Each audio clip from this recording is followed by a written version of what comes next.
Welcome back. And here is Samson's take. There's a question to the president. What happened to Akufo-Addo? I've gone into my 2016 archives for Newsfile to confirm the scandal a day or each week is not exactly strange. I saw how MPP MPs and communicators brought many things to my attention in that election year, and that's very regular.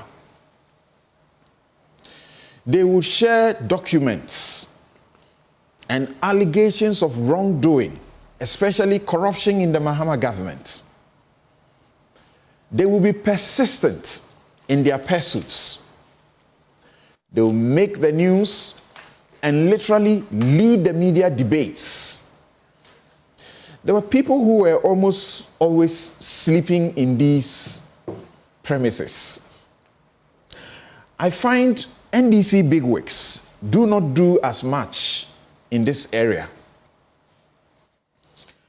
I remember, for example, how Gabi will file tons of things.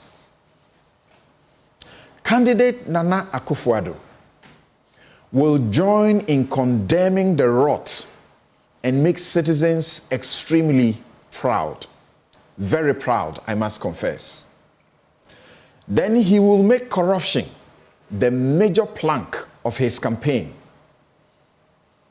and he will be loved. I recall the joy in my heart hearing him, and I suppose you felt the same too, hearing him repeat his caution that those whose agenda was to make wealth or seek wealth in public office will not have a place in his government if he won power. Sir, sorry, I just had a meeting with you, but I didn't bring this up. Your appointee, Brian Achampong, is the sole owner and beneficiary of Rock City Hotel, seeking to take over 4 Senate hotels in bizarre circumstances. Some of these hotels are more profitable than his own. You have heard Brian Achampong say publicly that he is not paid by the hotel, blah, blah. Remember, he's a sole owner. He's paid dividends as shareholder. Let's say he takes us all for fools. Dividend is emolument. By Articles 78 and 98 of the 1992 Constitution, he is not to engage directly or indirectly in anything for emolument as a minister and as an MP without a certificate by the Speaker allowing him to do so. This certificate will only be issued after a committee has determined that there will not arise conflict of interest with his offices as a result of his private business. Sir, you have not, consistent with your campaign commitments, said a single word. This will not be the first time you disappoint the millions who repose such great deal of trust in you in 2016.